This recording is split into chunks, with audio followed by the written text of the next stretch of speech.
Good evening, everyone. We are back for round two. I want to apologize to anyone who saw the feed. We were only on for about 30 seconds, but I want to thank everyone for joining back round two with us. As you saw, we have a very TNA heavy weekend, TNA Originals. We'll be with Wolfie D, aka Slash, tomorrow morning.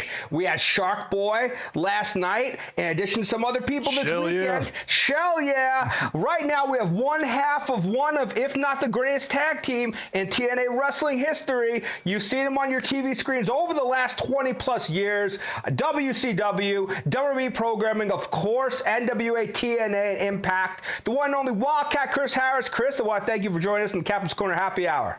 It's great to be here, man. Hello, everybody. Thank you for having me. I'm looking forward to this. As you can see, guys, we've got some great additional items that Chris brought from his personal collection. A bunch of cool T-shirts, some cool hats. We've got cards and photos as well, and we've got this figure. Let's have you show this one, Chris, because there was only a few of them released. The Impact line of figures, but hard really to come cool by figure. nowadays, and not easy to get, as you know. Can you talk about that figure in particular right now? So obviously Storm and I have individual ones, but this was our tag team figure that came out. It's got the table with it. Our belts are with it. But yeah, these are really hard to come by nowadays. And Storm has even already signed this. So it's a little beat up. So taking that into account, but still a good one to have. So if interested, you already got one signature on here. We'll give you the other one. That's right. You only, and we can have Chris sign it whatever color that you like, guys. So we will get that taken care of. We're going to get to all the pre-orders, all of the questions. Let's show the photos once for the first time, Chris. So maybe you can say a few words behind each of them. This is our Chris number one. That's our Chris option number one. Number one. So I'm talking about this photo? Yeah. When you see that photo, what do you think?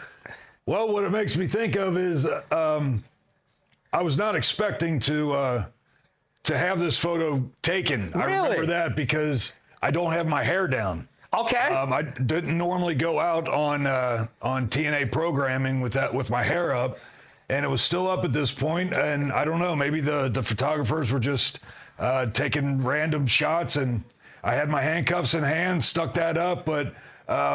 It has turned out over the years to be one of the favorites, though. I have come to know, and to me, it's surprising because I'm so focused on the hair, but maybe it's because it was a different kind of shot. People are used to seeing that, so I think that it's a cool pose too, with the glasses, the hair slicked back, holding the handcuffs. I think it works. And the jacket always adds to it too. Those are some badass jackets, so.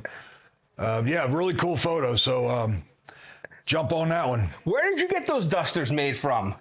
You know who made that? Was I believe I saw her as a guest for you, but Goldilocks. Goldilocks. I did not know that. That is very cool. Goldilocks made that. She is multi-talented and so many things. So talented, so creative. And she, we were. It was around the time we were going TNA is now going to AMC, so huge impact for them coming up, right? But I remember Storm and I, we have been tag team for a couple years. I believe this was when we were going to Spike TV. Okay. So we wanted to kind of up it a little bit and just add to our presentation. And, being America's Most Wanted, having the pieces of the flag in there. And a lot of this was her ideas. I think we threw a few in, but, man, it couldn't have been better. That jacket is just it's my favorite. It's so just cool, badass. So, yeah, I mean, she gets all the credit for that, man. That came from her brain. Now, so thank you, Goldie. That's our number one photo. A lot of you guys pre-ordered that. So that's our number one photo option. Now our number two photo option, right there, a little ring action. Yeah, same with the jacket. That was our entrance gear. So any photo with that is always good. But this was kind of my thing, going to the ring. I always went to the front. and got the handcuffs there. And I guess one little story I could tell with this. One of the reasons I went to the front like that, and I always I would have this posed and I would stand up, and then my arms would go up, almost making it such a huge deal about being the center of attention there, the presentation.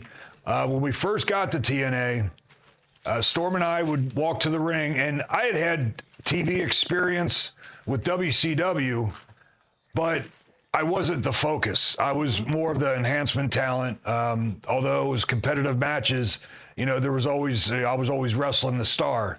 So they weren't so much focused on us. Well, when the focus became on us, we would just kind of go to the ring, and I think Storm even went to some of the back corners and went to the top for the crowd. He was posing more for the crowd, and I don't even remember what I was doing, but I remember Jeff Jarrett came to us and he kind of got on us about, hey, this is for TV. You need to focus on the TV side and make a big presentation there. And so from then on, I just thought, well, then I'm going right to the front. If that's what he wants, then I'm going to do that. I let Storm do his thing. He kind of, still went to the corner and went to the top, but I immediately went to the front, got down on one knee there, just took a look at the camera. And then that's when I would stand and arms would go in the air. Just, it really worked in the heel persona, but yeah, just, so yeah, that's a great little stance for me. Just looking at the camera, all with attitude. So, and that's our number 2. Now, our number 3 photo, great team shot. What do you think when you see that one? I think this had to be one of our early ones. God, Storm looks like a baby there. Actually, people probably say I do too, but I don't have the facial hair. Storm has that facial hair now, and yeah, he does. So this was one of our early ones. Well, we have the jacket, so I guess we're at least a couple years in, but yeah, just one of the ones we would pose for with the belts and stand there looking at the camera and try to give that mean mug, trying to look like tough guys. So, but yeah, real good one. That's a great one to frame, just to hang on to. I think I might have this one hanging up in my office. So. And we've been fortunate. We've done a private signing with James. We haven't done on the virtual feed before, but maybe if we get Chris right now, you'll be able to add James soon enough. Yeah, get both signatures on here. Like you can on that figure. By the way. And those belts, I love the belts we had because Storm and I were very into the history of the NWA titles, and it didn't go unnoticed of the teams that had those belts, and it was the ones we watched growing up. And when we became a tag team, it was the teams that we watched to pattern ourselves after. Whether it's the babyface teams like Rock and Roll Express or the devious heels, which one of my favorites was Arn Anderson, Tully Blanchard, the Horsemen. They are so good. But you got to throw in other teams like the Midnights, the Road Warriors that held these titles. So very prestigious to us, and we were so proud to hold those. And those were the actual ones that I remember from the Crockett NWA TV programming that they actually had. I'm not sure what they look like nowadays, but pretty cool. So that is cool. The lineage passed along of the NWA World Tag Team titles. This is our number 3 photo, and our last photo option. Put it right here. This is our BW photo option. Our Braden Walker. Can you talk about? You didn't let me see that one because you wanted to see my natural reaction on that. Yeah, what can I say, man? This is the WWE look. Not a lot of people are a fan of it, but it is part of my history. So I try to be proud of everything I did. I actually don't mind the shot myself. It's definitely a different look than I had in TNA. So a lot of people, you know, when it's different, it's wrong. And but I was out there to do what I was told and try to make the best out of it. So so that's what I was doing. And I love these kind of shots where it's, you know, it's not really action shots, but you get the reaction, natural reaction in the ring. Absolutely. Of me trying to be get the intensity out there. So, but yeah, Braden Walker right there. That's my WWE shot, and didn't last long. So that could definitely be a keeper. You know, take a shot of that. Well, you talk about that. How we got a few of my people that pre-ordered that photo. Okay, great. Already. Yeah. So we're going to start with our friend Ryan. Now, Ryan actually had a question. Since I'll ask it now while I remember, because he's not able to watch it live. He wanted to know. Of course, you made WCW television appearances in 2000, 2001. He wants to know: were you a contracted talent? Were you close to getting a contract? How did that come about? So I started with WCW the very beginning of 2000. I believe my first dates were 3rd, 4th, 5th of January of 2000. So for most of the 2000 is when I was being paid per night. Okay. And we did. But that's when we were wrestling, me and a handful of other people. We were getting matches on WCW Saturday Night, WCW Worldwide, and then we would do security for Nitro and Thunder. And I guess, you know, they did. I felt like they were watching me, and I was getting some good feedback. And in October of 2000, that's when I was offered a contract. So I signed a contract in October. So per night most of the year, but they liked what they saw. You know, I don't know how. You know, that was the year. It was chaos. So I was not privy to what was going on behind the scenes. I was just trying to do my thing, and I'm sure they still had hopes of building new stars, and I feel like they saw something in me, so they signed me to a contract. And you know, when you're coming up during my time, it was the big two were WCW and WWF, and you know, just to be able to be signed to one of the big two was such a huge deal. And you know, they had been around for so long, and so it was just kind of like not only a shock, but just unheard of that 6 months later it'd be sold and out of business. And so, you know, it was kind of that you know, that at the end of that was a letdown, but man, signing that contract was huge. So yeah, I did become a contracted talent in October. And that's something they can never take away from you. You had a signed WCW contract. Signed WCW contract, and there were ideas thrown out as far as, you know, pursuing it, but like I said, it was just chaos. So I never really got to that. So ideas. What did you hear? Because like you said, there were so many guys signed, but they were doing a good job of signing younger talent too. Yeah. You could tell it had the company expanded. There was a lot of young talent. You know, Kid Cash signed right before it closed down. A lot of people that they probably had big plans for. What did you hear might have been a possibility for you in the next year or so? Well, a lot of that young talent was they were focusing a lot on the power plant. So that was when they had the you know, Mike Sanders, the Natural Born Thrillers, Natural Born Thrillers, that group. So they were focusing on those guys on TV. But one idea that I had heard and thought it was possible.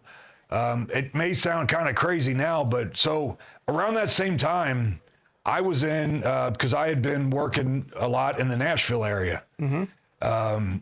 And I got picked up to be in a country music video. Okay. And it was the artist was Clay Davidson. The song was "I Can't Lie to Me." It was played on CMT. It was it went you know, one of the best videos of 2000. It might have been 99. Yeah, it had to be 99. But really cool experience, really cool video, and you know, it was getting a lot of attention with that.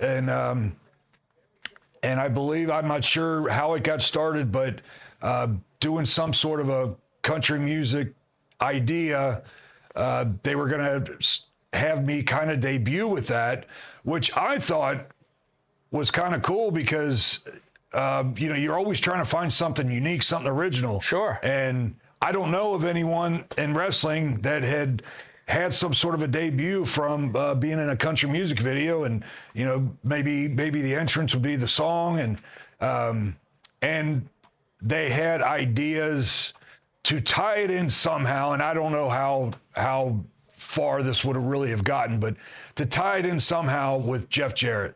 Okay.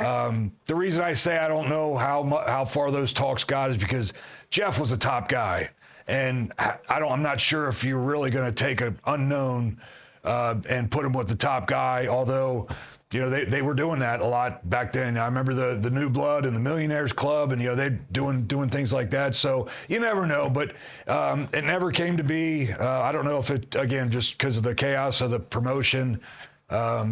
I did hear one thing, and I don't know if this is true, but I heard it. They felt like somebody felt like it was almost too country, redneck kind of thing, I guess, with the video. And my first thought was, WCW is a Southern territory. 100%. Yeah. That didn't make a whole lot of sense to me. But Southern fried flavor, yeah. I believe, and not to throw out names, but I think it was Ed Ferraro that said that. If I have that mistaken, sorry, Ed, but I remember talking to him about the idea. But yeah, so that would have been really cool to debut with that. I never really wound up doing anything with the video. TNA came after that, so but yeah, that would have been one of those, who would have known, if something would have come to that. But that would have been kind of cool. So but yeah, that was one idea. And then of course a lot of people remember me doing Sting. I was going to say that, yeah. And that was a reoccurring thing too. So while it was a blast, and I was having such a good time doing that, and I got to be worked with Sting and that, so that was all fun. But that's only going to go so far, being impersonating Sting. But a lot of people remember the Halloween Havoc that we did in October. It was Jeff Jarrett versus Sting, and they had a number of Stings from Sting's past. You had a Surfer Sting, and you had the NWO Red and Black Sting, and so I was playing the Crow Sting at that point. I had similar figure with Sting, and I had the long hair. He had shorter hair by that point, but I had the long hair. So once he was the one that painted up my face too, and once he painted it up, I remember him looking at me saying, "It's like looking in a mirror." It was kind of bringing him back to that look, and with the long trench coat and that. So, but yeah, I was the one that came up busted through the ring apron, and actually got to do a little something with Sting. I was the one that hit him in the head with a guitar, with Jeff's guitar. So yeah, that was so much fun, and that's what people remember. But what a lot of people don't remember, I did Sting so many times. There was times where I was up in the rafters, and just by the camera shot, they would try not to get a great look at me. So I was trying to kind of be Sting for things like that. I think it was in a feud with Vampiro. And there were some times where Sting wasn't there, and all they needed was a little glance like that, and they didn't want to have to bring him in for something like that. So I would do a couple shots in the rafters, and there was one time I was actually more than once, I was in a coffin. And I remember one time they carried me out in the coffin out to the arena, and it was with Vampiro, and I got out of the coffin, and they had the strobe going. So with the strobe going, you couldn't really get a good look, but it was like the real fast strobe flashing, and I got out of the coffin, and I had a bat, and I beat the hell out of Vampiro with the bat. So again, if you got a good glance, I'm sure you would know it wasn't Sting, but for the most part, people didn't know that. So yeah, there were several times I was Sting, and that was one of my greatest WCW experiences. And full circle, too, Sting and Jeff Jarrett were two people that you would cross their paths during your time in NWA TNA. Yeah, so great. It was great to see, to work with them. This is your TNA rookie card. All right. I think let's do the green over here. Maybe just Chris Harris on there. Okay. So we don't take up too much space. But if you could sign that. Just Chris Harris on this one. Yeah. Tell you, my favorite part about this card is I'm beating up Abyss. That's a good reason to have it as your favorite. And I always remind him of that too. And you know what? Like, they loved me beating you up so much, they made a card out of it. I know. What does he say when he hears that? He just laughs. We came up in the business together, so still good friends to this day. Oh, this looks good. You're going to love that, Bill. Check that out. Now, you brought up Nashville. I know as a longtime wrestling fan, one of the longest promoters in Nashville, the one and only Burt Prentice. Yeah. Everyone's got a Burt Prentice story, a funny memory, some you can't share. But what's a funny story that you have? I'm sure you work with Burt a bunch, coming up. I know he was with TNA for a while, helping he helped them a promote. lot with the early days, yeah. Can you tell us Burt's story? I've actually just finished his book that came out posthumously. Fantastic job. Him and Scott Teal did an amazing job. Oh, I can't wait to read that. I actually have it. I got it for Christmas. Yes. I highly recommend it. Yes. I'm looking forward to reading that. But, oh, man, so much to say about Burt. Yeah, everybody's got Burt stories. I remember when I first met him, I just very outgoing, very, and I could say it, very flamboyant.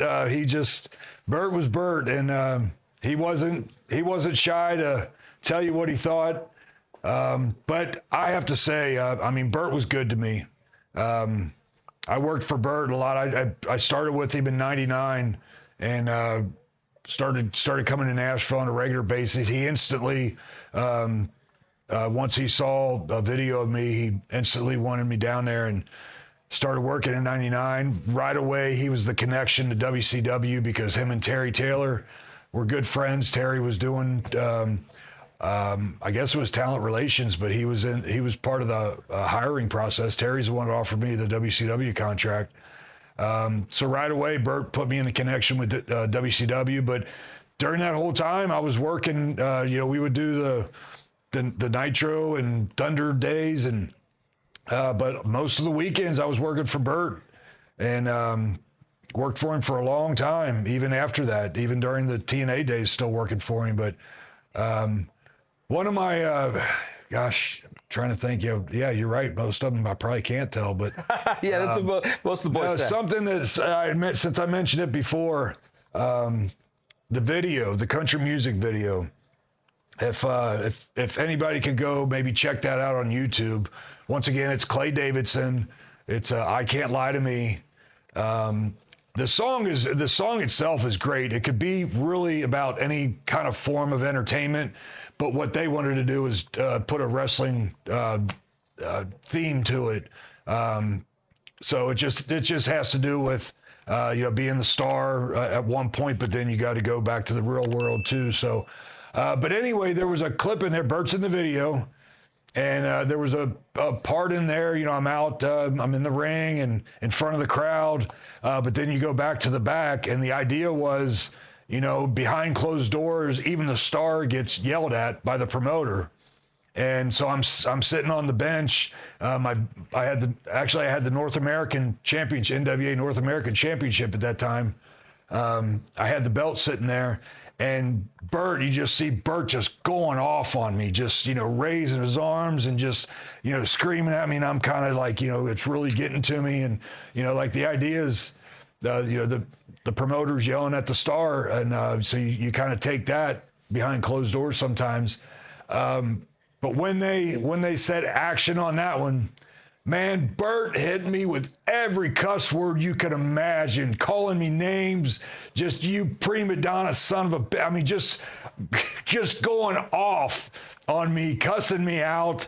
And because there's no, they're playing the song for the videos, so you don't pick any of that up. Yeah, only you knew that. But but when he's doing it, it's like when he first did it, we actually had to do 2 takes on that because the first time he did it, I couldn't take it. I just busted out laughing because he was so good at it. He was so in the moment. And but by the second time, now that I knew how to react to it, he just went off again and just started letting me have it, just calling me every name in the book. And So I just thought that was great that, you know, that he did what he was supposed to do with the promoter yelling at the star, but he really like started digging in deep, you know, yelling at me. But it's a good Burt story because you can actually go and watch this and watch it happen. I'm going to have to go back and watch that now. Yeah. But just know when he's yelling at me, he's really throwing out some four-letter words. Yeah. And stuff.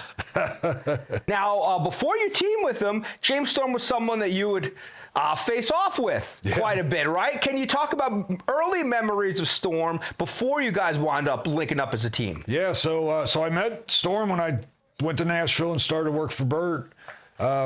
Storm was, you know, he was very young and in his early days, but he was a local star down there, and I was not from there, but they were still building me as a star, and he was a great baby face, and so I met him. We became friends. You know, this is years 99, 2000, so you know, a few years before we became partners. But there was a time where I changed my attitude in Nashville and started breaking the rules a little bit, and so there was a natural fit for Storm and I to go at it. And man, people have seen the chemistry we have as partners, but the chemistry that we had as opponents as well, it was just from the start. So we had some really good matches around the Tennessee area. And it was just always fun to work with him. I mean, the crowd loved him. So the more they hated me, you know, they loved him. So it was a natural fit. The crowd loved the matches. And that kind of tied into, some people have heard about it, but so once 2002 came rolling around, I was big babyface. Storm, of course, was still a big babyface, and Burt was putting on. Oh man, I'm trying to think of what event it was. It was a pretty big event. It was either an anniversary or I know they did a Tojo Yamamoto memorial memorial show every year. It was one of the big ones, but that was when the date I'm talking about, it was on June 1st, which is Storm's birthday. And we were only a few weeks from TNA starting. So June 1st, and then I believe June 21st was the start of TNA's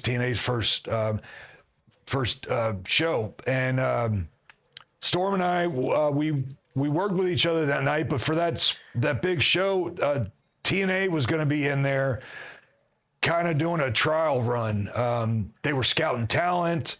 They were testing out the commentating team. I think that might have been the first time they brought Don West in to kind of get a feel for it. And I know Jeremy Boreas was there doing interviews, just, you know, things like that. So they were just kind of getting out the kinks, working out the kinks to help with to start TNA at that event. And so Burt kind of did us a favor, even though we were both baby faces. He thought that, you know, to show our talent to them, you know, he was going to put us together. So Storm and I actually had a match against each other, and we knew they were scouting talent. Both of us had known Jeff prior from WCW. But we've been out, and still to this day, it's one of my proudest matches. For other reasons, like psychology reasons that I won't necessarily go into, but just the way the match was laid out.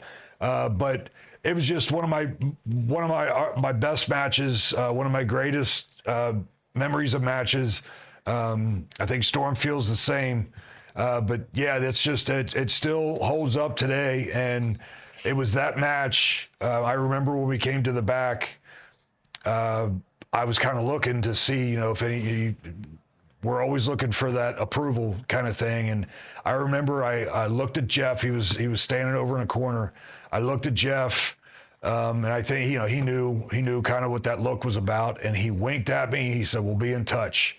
And that right there, I was like, you know, that's all I needed right there. And within days, Bob Ryder good old Bob Ryder, he very important behind the scenes for TNA, but he was in touch with us and signed us to contracts for TNA. So that match did it. And yeah, very proud of that. So yeah, Storm and I, we became friends a couple years prior. We were wrestling each other, beating the hell out of each other. And then all of a sudden TNA says, we're going to put you together. And we're thinking to ourselves, well, we can't be together because in Nashville we're enemies. You know, we're still thinking that local mind and not thinking the big picture, you know, because of course, you know, TNA's not going to care about that. They don't care what you're doing for a local promotion.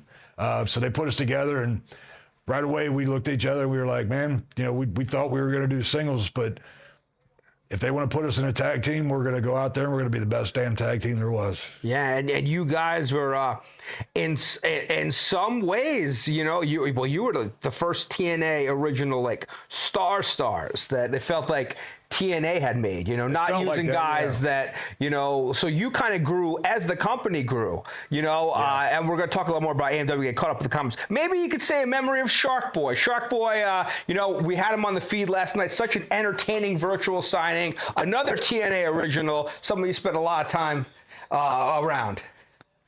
Man. Yeah, so Sharkboy's from the Cincinnati area as well. And so I've known Sharkboy again before, you know, back on the locals. So I was really, and it's amazing that he's been able to stick with that gimmick for so long. It's just really worked for him. And when he got his opportunity in TNA, you know, I wasn't sure if something like that would work on the big scene. And but man, when he got his opportunity with TNA, the kids they loved it because they love things like that, the mask and the character. So I'm really glad he got the opportunity. He's a great guy. Yeah, we've definitely partied together. So we've had some great times out of the ring as well. He's always had a problem with, you know, taking that drink with that mask on, though. You know, just, you know, when we're out at the bar, he just, that's always been a problem. So, luckily, it sounds like he's found ways to get around it. He's found ways, yeah. Our friend Wade sent this in, one of the most famous matches in TNA history. Oh, yeah. Of course, the cage match. Yes. With Triple X. And Wade, good shot. I'm glad you got that, man.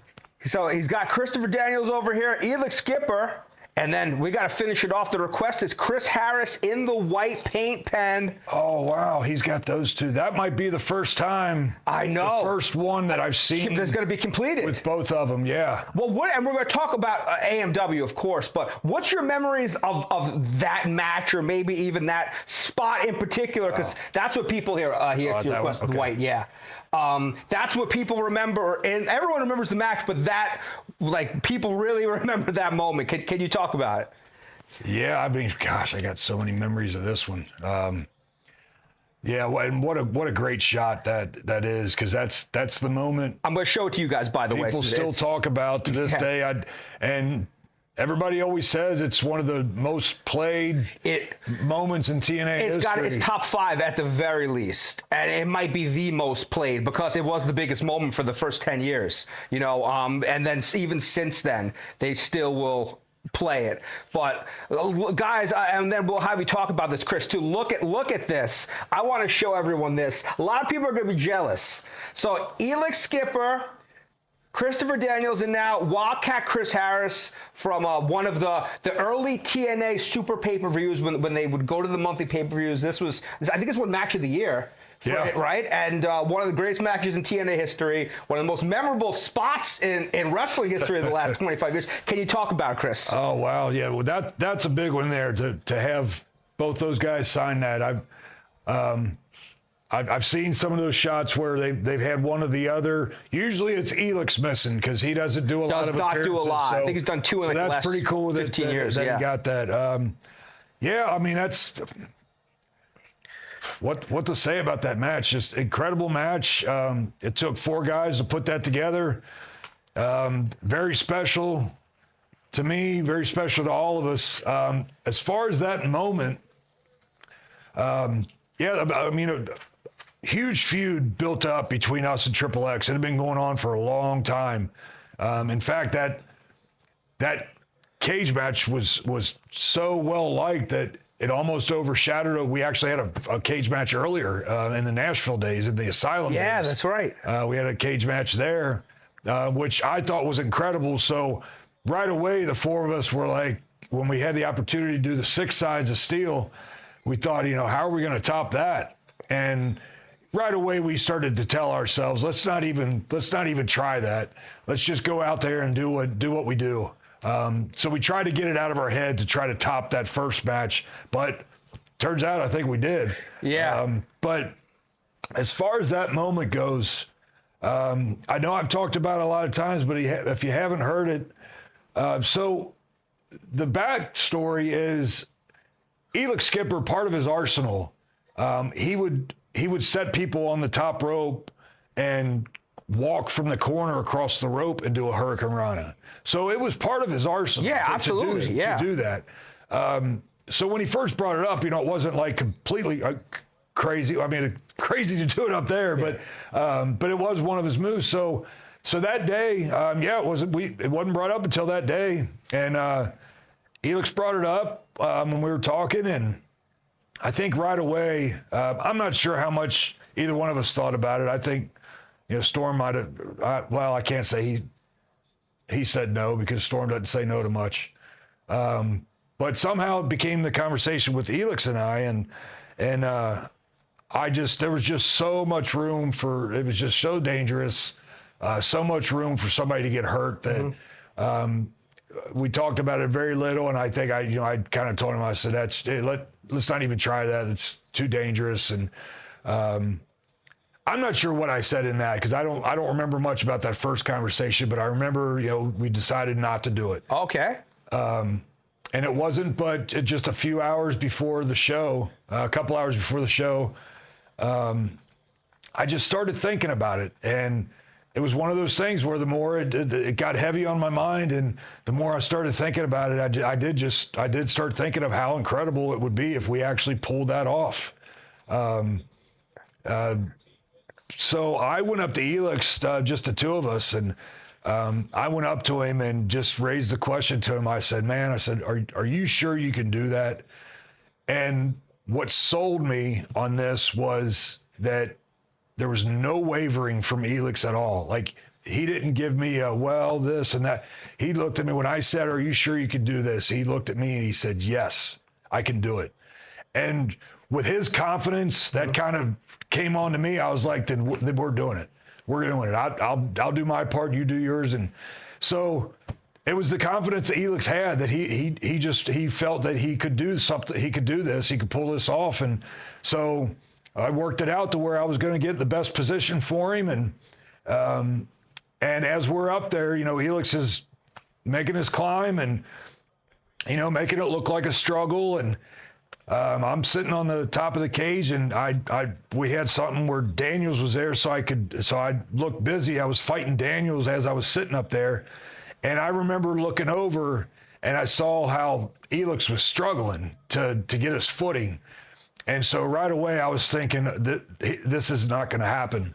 And as I'm kicking Daniels in the head, I was telling him, I was like, we need to go to plan B, whatever that was. I don't even know what that was, but I was like, we need to go to plan B. And right about that time, I didn't even have a chance. By the time I don't even know if I turned my head, but my eyes went to the left, and he was on me. So it was just a matter of, that fast, that I'm telling Daniels, we need to think of something else. And when I went back to take a look at Elix, he was already on top of me, and we were going. So honestly, it couldn't have come off any better than it did. Elix took his fall, and he was safe. And even though I was coming down from a long distance, I probably landed as safe as I could. It was a long way, and it did hurt, but man, the reaction we got from that was incredible. And I took a hard fall, so I paid for that. But you got to give the credit to Elix, man. He's the one that made that walk, and it was incredible. It was if he'd have fallen one way or another, it would not have been good. So Yeah, what an incredible moment. And I think that's pretty cool that he got the signatures from all three of us. So. And you deserve credit too, because like you said, it wasn't going to happen. And then you were like, you know what? Let's make it happen. And then it happened. And well, you know what's funny about the credit? I know for a lot of years, when people would talk about that spot, of course, they said the words they would use is, Elix's walk across the cage. And I know for a long time, and I just tried to make it a running joke. I was like, how come people don't talk about the guy that took that bump? Caught him and then what with it? Yeah, I know. That's so yeah, but I just made a joke about it, but it was cool. One of the TNA shows just a couple years ago, I guess it was in probably Atlanta, somewhere down in the Georgia area, because that's where Elix is from, and he made an appearance down there, and him and I got to talk and hang out. We hadn't seen each other in years, and we even did a little something they filmed. I'm not even sure if they aired it somewhere for TNA, but where we talked about the two of us got to talk about that moment. So yeah, really cool, man. Yeah, really cool. That is very cool. Thank you for sharing that with us. And thank you for saying that in, Wade. When they put you guys together, you and Storm, the plan obviously is make you guys a tag team. Mm-hmm. Who came up with the name America's Most Wanted? Was that a name they had? Did you guys come up with that? Because that's the first time you hear, I remember thinking as a kid, that show that was on TV, America's Most Wanted. But after a while, it rolls off the tongue, and it's just a wrestling tag team. And then it's like a very popular tag team. And then you forget, like, there's something else associated with the name AMW. So can you talk about that, Chris? Yeah, in wrestling circles, you almost don't even think of the show. No, I do. It has outlasted the show in wrestling circles. But, I mean, I will have to say that's part of the story is the battle with that, not necessarily the show itself. Yeah, we've talked about this over the years, and I remember I always gave credit to Storm for coming up with that name. Storm came up with that name, and I just thought it was the coolest name. So that we decided to go with it. He had a story that he had to remind me of, I guess, just one of our nights out on the town in Nashville. I don't think we were in any trouble, although I wouldn't put that past us. But there was conversations with some cops that were down in downtown Nashville, just keeping an eye on things, and they every once in a while you'd find some that were wrestling fans, and Storm said that there was one of the cops that took a look at us and just looked at our appearance and that, and he just made a joke like, "You guys better be careful, or you're going to wind up on America's Most Wanted." And I guess that stuck with Storm, and when he brought it up to me, I jumped on it. Now here's the funny part. So we did get some pushback on that name. Okay. For that reason, for copyright. Mm-hmm. And so what we did, I think maybe one of the first things we did was probably one of the first outfits that we had made together. We had AMW put on our trunks and started going out to the ring like that. And just even if people weren't sure, they would just kind of get that, like, what is that all about? It would still just be a thought that to stick in their mind. Now, at the time, in the early days, Jeremy Borash was doing ring announcing back then. Mike Tenay and Don West were on the commentating. And Mike was always a supporter of mine, going all the way back to the WCW days. He was one of my biggest supporters in WCW. He saw some talent in me, and I think he was probably one of the ones that put a good word in for me. So we would tell people about this America's Most Wanted, and I don't think it was that Jeff Jarrett or Jerry Jarrett or anybody did not like the name. They were probably just concerned with the copyright issues. So little by little, we did that we put AMW on our trunks, and we would just kind of talk about it in interviews. And then Mike Tenay would, in passing, just kind of say something on commentary on the TV show or on the pay-per-view. Just mention it about, here comes America's Most Wanted. Even though we weren't being announced that way, he would just kind of throw it in there to where, again, it would just start, playing on that. Like the people see AMW, they hear Mike Tenay talking America's Most Wanted, and it's like, oh, okay, that's what that means. Well, then he was getting away with it. Mike Tenay was getting away with it. And then to top it all off, Jeremy Borash was a great supporter of it. So then just one night he decided to do it. And so he actually announced us instead of, James Storm, the Cowboy James Storm, Wildcat Chris Harris. He said America's Most Wanted. He actually announced us like that. And so it was just kind of a snowball effect that we just throw so many little pieces in there to where it was one of those things where, I'd have to ask Jeff about this someday, but I guess Jeff just kind of looked at it like, well, hell, what are we going to do about it now? So it just kind of stuck, and thank God, there was never anything from the show, they never had any issue or anything like that. So we just became America's Most Wanted from then on, and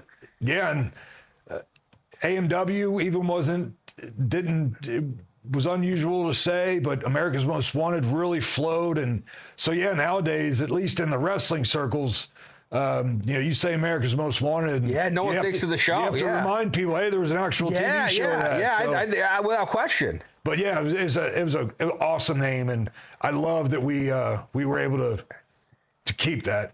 In fact, I don't even know if it. Oh, it is on here. Okay, it does say America's on Most there. Wanted, so yeah. I was wondering, since those were early, I wondered if they had it on that, but it does say America's Most Wanted. So. Oh, look at that. Love that shot. That was great. Crazy to think, 20 plus years. NWA TNA significantly longer than WCW was around for. Yeah. Which is so crazy to think.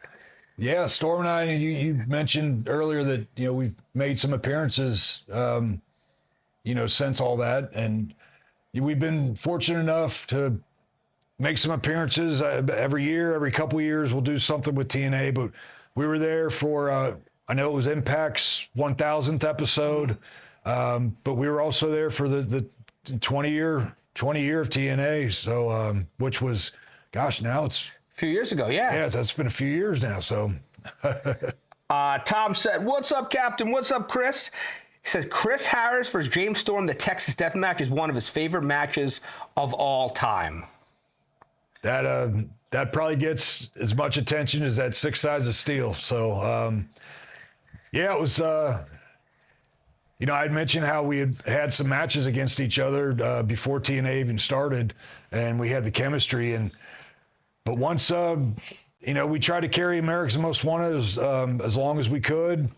Try to get as much out of it as we could, but both of us, I think, were at the point where we wanted to see what we could do on our own, and that was kind of our first test. We had to battle each other, and we were out to prove that we could hang on our own, and we had to show that against each other first. And it's almost like we get so much great praise from the Texas Death Match.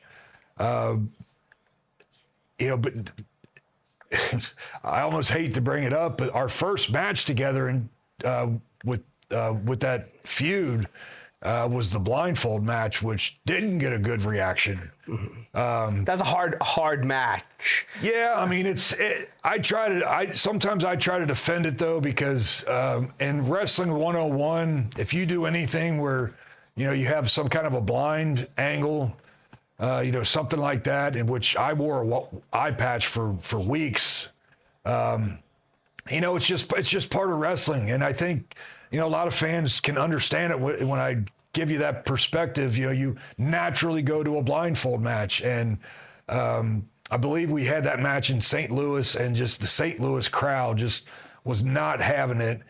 And I don't think it's because of that it was a bad match, because I think for a blindfold match we did fine, although the blindfolds themselves were horrible. They kept falling off, so it was a disaster all around. But the crowd just didn't want to see it because that feud was so intense. People wanted to see Storm and I beat the hell out of each other. They wanted to see a fight. They wanted to see us kill each other. And in a blindfold match, you're not going to get that. You're barely getting us to make contact. So our next opportunity was that Texas Death Match. And so not only were we trying to make up for that blindfold match, but we wanted to give the people what they wanted. And so Storm and I went out there, and that's exactly what we did. We didn't hold back. We knew that the attention was going to be on us, and, there was no more tag team. So we were out there we were fighting for our position too. So we went out there and just beat the crap out of each other.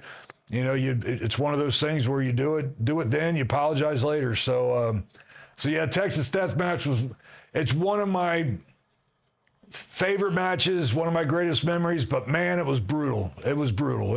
It was as brutal as it looked. Now, before they wound up splitting you guys, was it Storm was hurt and you were kind of pushed as a single in a feud with Jarrett, right? You were with the NWA World Championship. Was that the first time they kind of tested the waters and splitting you guys up? Thank you, Bear.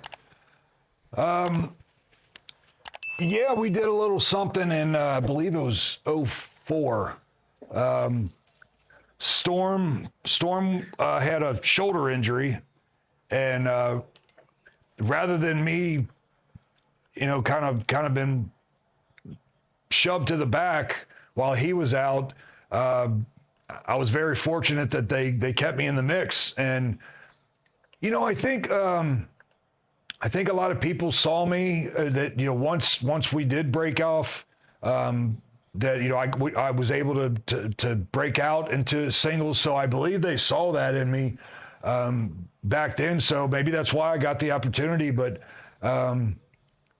yeah, Storm was hurt, so I started into. I think it first started.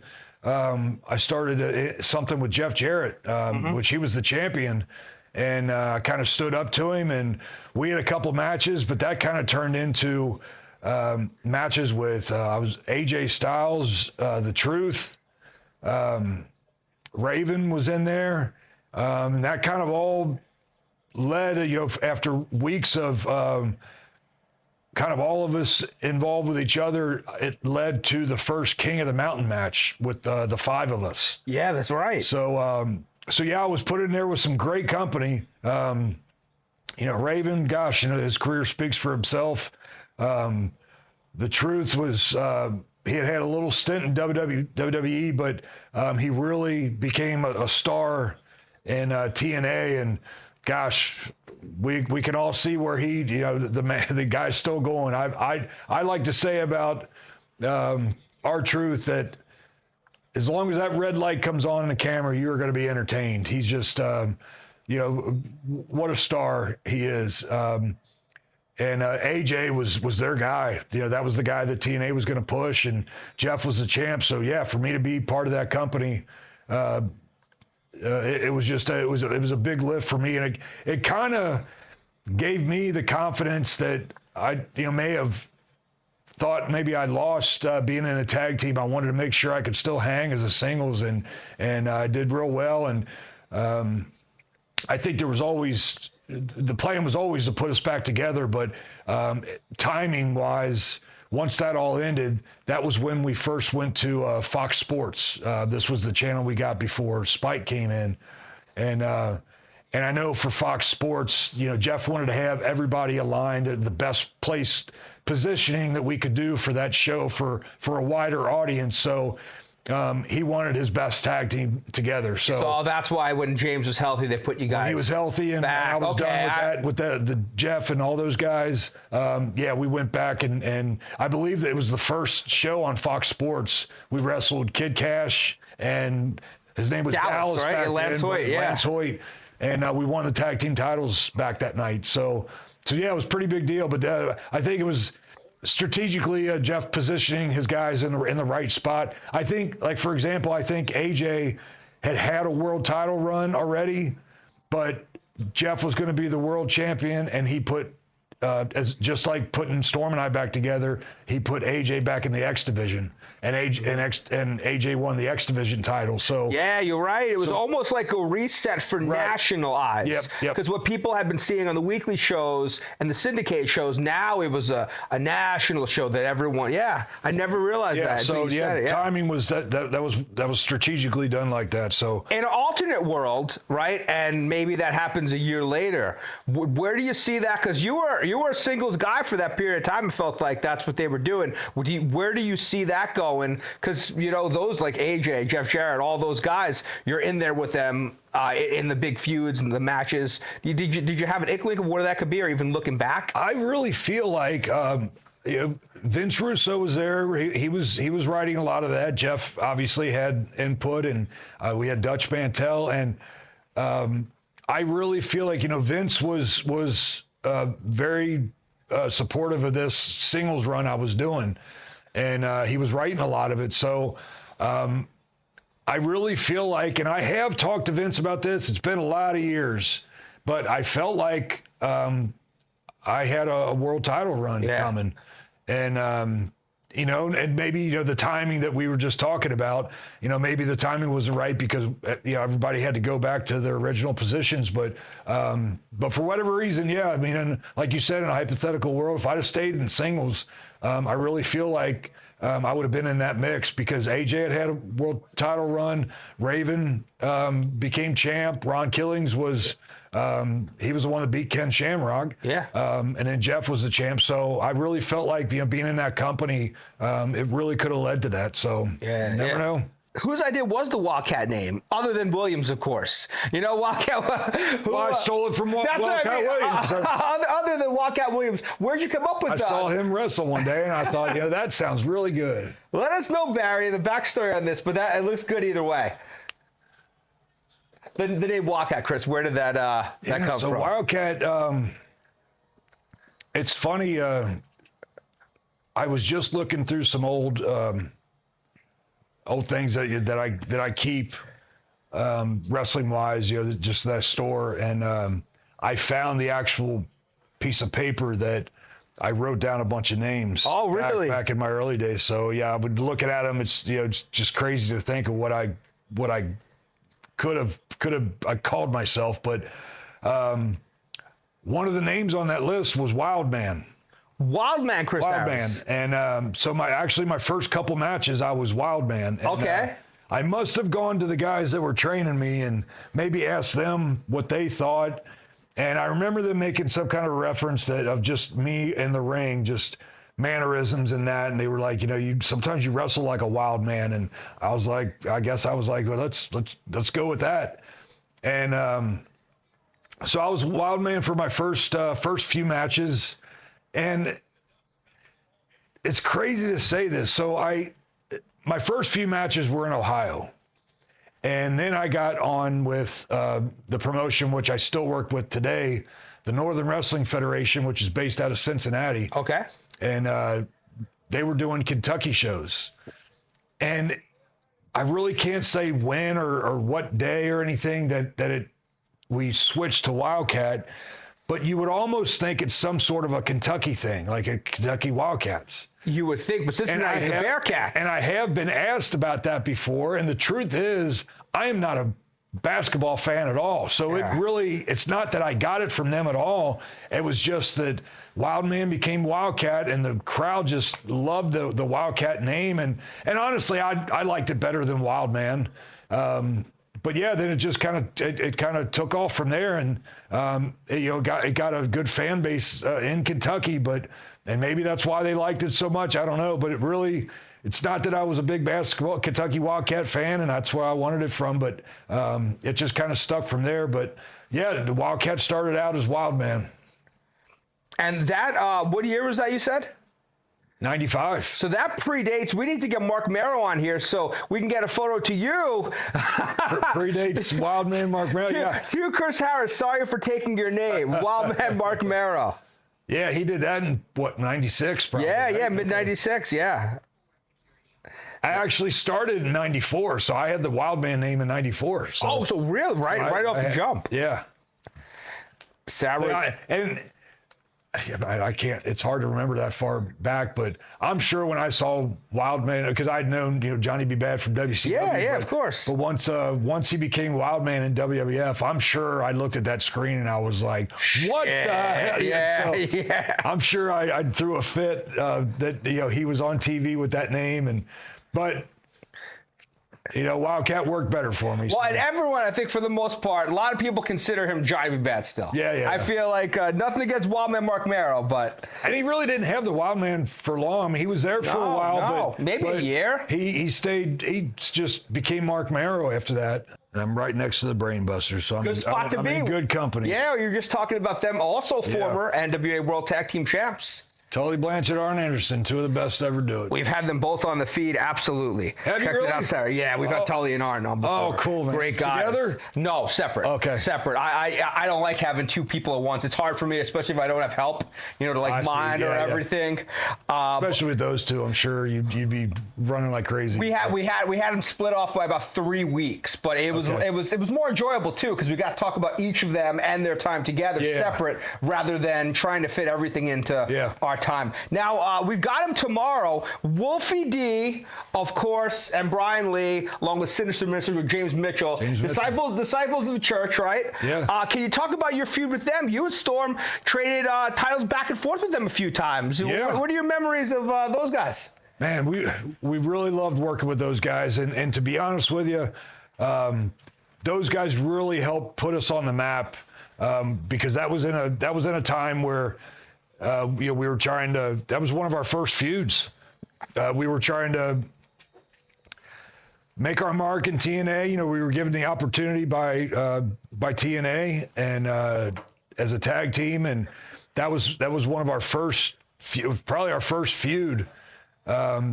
They put them together as the disciples of the new church with James Mitchell. It was a great fitting for those guys. They all fit there. I actually became very close to Brian Lee during that time.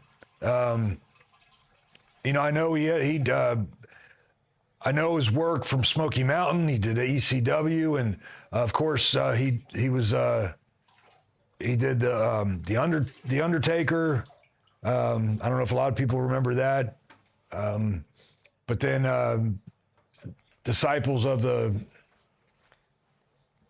Apocalypse, I think, and the Motorcycle Gang and WWE. So yeah, Brian had done it, man, and for him to be giving me the time of day, I mean, he really was educating me on a lot of things, and I was listening to him. And Storm and Wolfie had I think actually Storm credits Wolfie with training. So Wolfie had a lot to do with training Storm. Really? So they were very close. So a lot of those matches, that's the pairing up that we would do. Storm and Wolfie would do their thing, and Brian and I, we were the bigger guys of our team. So we would pair up. But just loved working with those guys, and it turned into a bloodbath at times. We really just went at each other, and I Mike Tenay and Don West, they would just put us over so great on commentary as far as like we were getting the attention for being a really good tag team, working with a lot of different teams. But when we were able to work with the new church, the brawls that came out of that, it kind of showed that, hey, America's Most Wanted, they can brawl too, they can fight. And it would just kind of gave us a different dimension to our team. Not only could we work,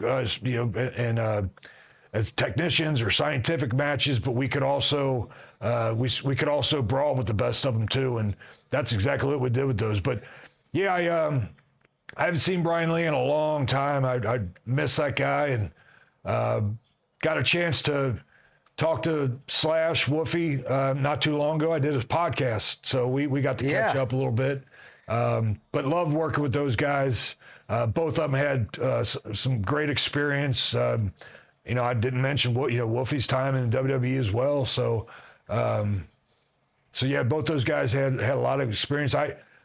One thing I could tell you about Brian Lee, I know there was one time we were filming something where, he actually did this a lot, but if there was some run-ins, I remember there being some run-ins where there was a number of guys that were doing the running, and I don't know, I was always just one of those guys, just fit in the pack.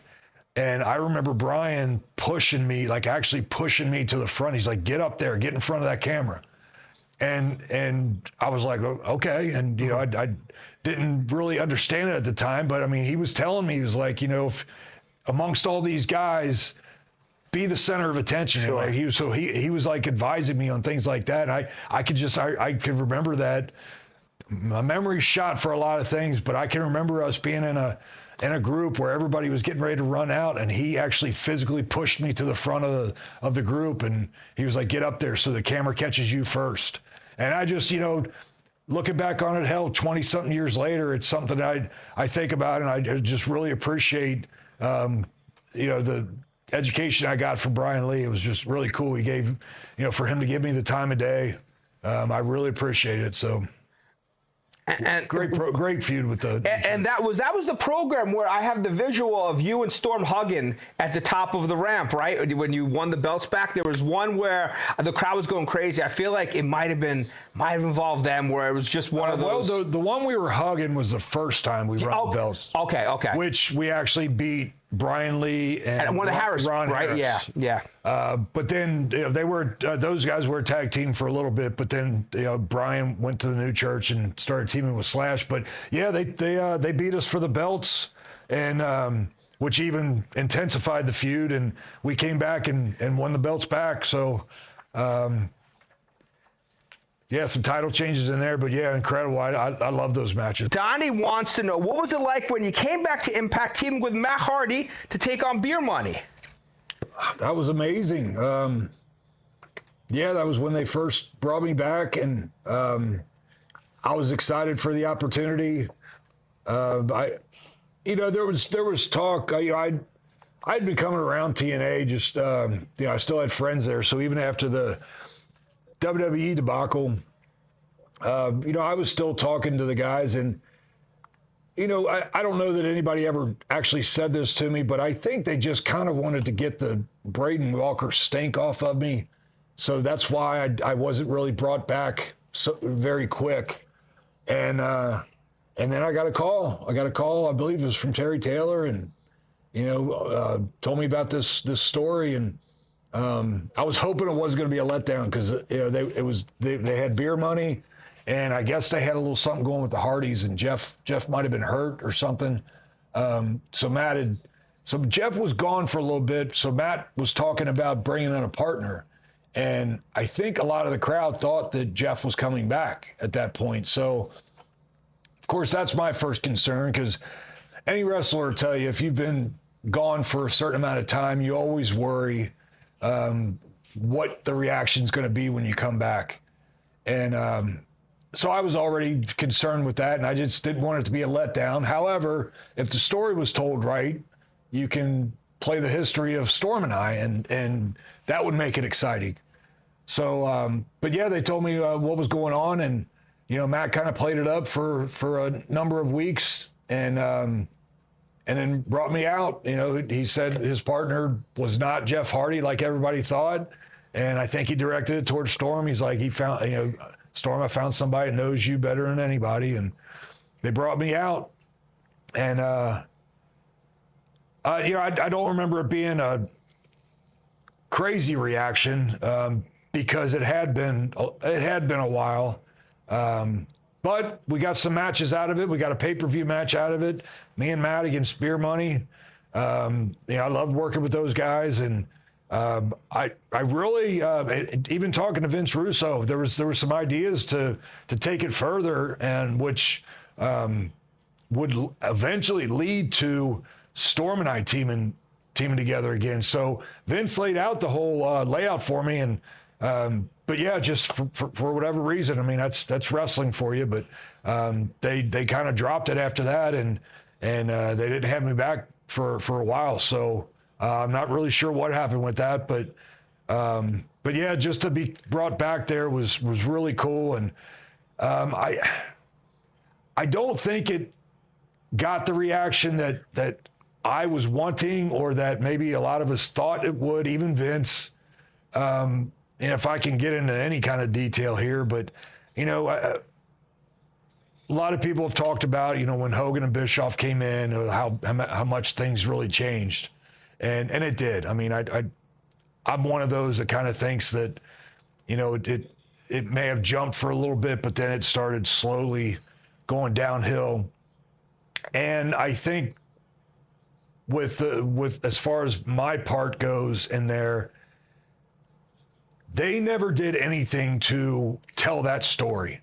They kind of just kind of threw it out there. I'm not sure what the conversations were like with Vince and Eric Bischoff or Hogan, because Eric Bischoff and Hogan, they had never seen a show of TNA before they walked in that door. So they had no idea of the history with America's Most Wanted, with Storm and I. They had no idea. So whatever Vince laid out for them or presented them with, I guess he was very convincing for them to let it happen. And so when they brought me out on TV, and then we kind of set up the tag match, there was really no packages, no story told about the history with Storm and I. So I'm kind of thinking, at least on my side, that maybe that's why it didn't go any further, because that we didn't get the reaction or that we really thought we were going to get. But I also feel like that there's a lot more they could have done. There's a lot of clips they could have shown. There's a lot of story to that angle that with Storm and I that could have made that more interesting for the people watching. So that's just my take on it. But for whatever reason, it didn't happen. But man, I really enjoyed teaming with Matt. Matt's always been a great friend, and God, I always loved working with Storm, and of course Storm, but Bobby too. Bobby Roode is, in my book, one of the best. Yeah, you guys had matches with Team Canada. Team Canada, yeah. Now, as we wind down, we have to talk, and we'll get to Braden Walker some other time. But we have to talk about how you and James, you had kind of went your own ways when James was hurt. You were getting the big singles push against Jeff. When time came up, and now it's time for you guys to split, and then go into the feud. After I loved you guys with Jeff as the bad guys. Oh yeah, that was a lot of fun too. The huge was it the cage match? Oh my God, with AJ and Sting was involved. You guys had not the Ultimate X. Oh yeah, the big featured cage match, the War Games almost style. Like our War Games. Yeah, I'm forgetting the name of it, but I remember that being. I'm embarrassed. Let us know. I'm embarrassed. Let us know in the comments. But talk about when I guess they let you guys know, hey, we are going to do that big split. What are your memories of that time period? Well, there was talk before that heel run. There was talk that there was talk. It feels like every couple years there was talk of splitting us. But we always really tried to fight that just because we felt like there was still life in America's Most Wanted. And that one of those last times that was brought up, that's when the idea of turning heel was brought up, and Storm and I we jumped on that. We thought that would just give us a whole nother layer to our team, and so yeah, we turned heel, joined with Jeff. That's when they brought Gail in. Mm-hmm. What an addition she was to us, just to complete the package. But yeah, we had such great matches and so much fun as heels, and the crowd really hated us. They always say, the more they love you, the more they're gonna hate you. You turn your back on them, and just aligning us with Jeff, because that guy carried so much hatred, so much heat. And so being aligned with him was that helped us out too. So, but yeah, it led us to some really incredible matches. Our first program, our first feud was that's when they brought the Dudleys in, and we got to wrestle the Team 3D is what they were called there, and so we had great matches with them. Yeah, AJ and Daniels, we had great matches with them. But yeah, it was after that's when they talked about the heel or the split. And it's kind of like I was saying before, when they brought it up, we thought, okay, now it's time, and let's see what we can do on our own. And we feuded together, and we knew that the spotlight was on us to see what we could do. And I felt like we, especially after that Texas Death Match, that's really what got their attention, and we both kind of went in different directions there. So. Which I actually had we talked about my singles run earlier when a few years earlier when Storm was hurt, well, even after the split, I had a pretty good run there. They put me in the title picture again, and again, another King of the Mountain match. This time, gosh, I was talked about the company I was with before, but this time I was in the company of, they had Kurt Angle in there, Samoa Joe, AJ Styles, and Christian Cage. So, I mean, good Lord, for me to be put in with those guys, I couldn't have asked any better. So, and those guys they were all great to work with, they were all pretty well established, but for me to come out of a tag team and be put in a position like that, you never know how they're going to treat not the new guy, but the new guy in that field, that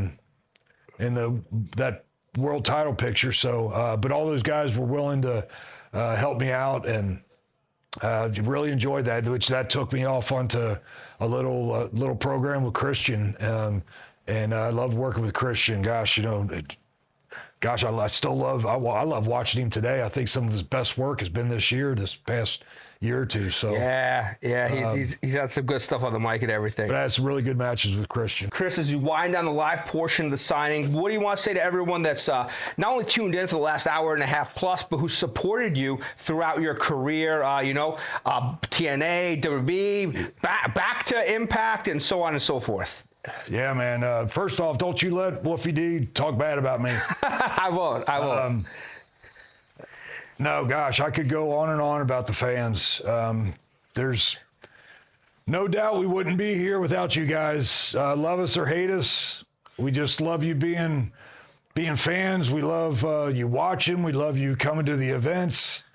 And the support that I've gotten over the years has been incredible from when I first got on TV with WCW, and when TNA it took off. It was just amazing that the fans were there and growing with TNA. They were there with us during all the growth spurts and the growing pains, and just the support and timing was so great for us that that we got so much attention being a old school tag team at a time when tag teams weren't really doing a whole lot at the time. When TNA came around, WWE was the only thing in town, and they weren't really a big tag team place. Their tag team division consisted of throwing two singles guys together, having them a quick run with the titles, and splitting them up, and that was really it. So Storm and I were old school, and I dropped some of the names we watched, and that's what we wanted to do. So I think people really appreciated that and got behind it, because that's what tag team wrestling was all about, that we were trying to bring back the art of tag team wrestling. And I love that people were so into that, and they loved watching us and support us over the years. And in the years since then, I've still had support. Even the appearances I do, whether it's with TNA or at conventions or just people coming up and telling us stories. Storm and I still do a lot together and still step in the ring once in a while. So thank you for the continued support. It has really meant a lot to me. Cheers to everyone tuned in tonight. Thanks so much for the support. Of course, with Sharkboy last night, Wildcat Chris Harris tonight. We'll back with 3 more virtual signings tomorrow. So from everyone that's tuned in, we want to say thank you once again. And we got to end it with cheers to the working man. Thank you, guys.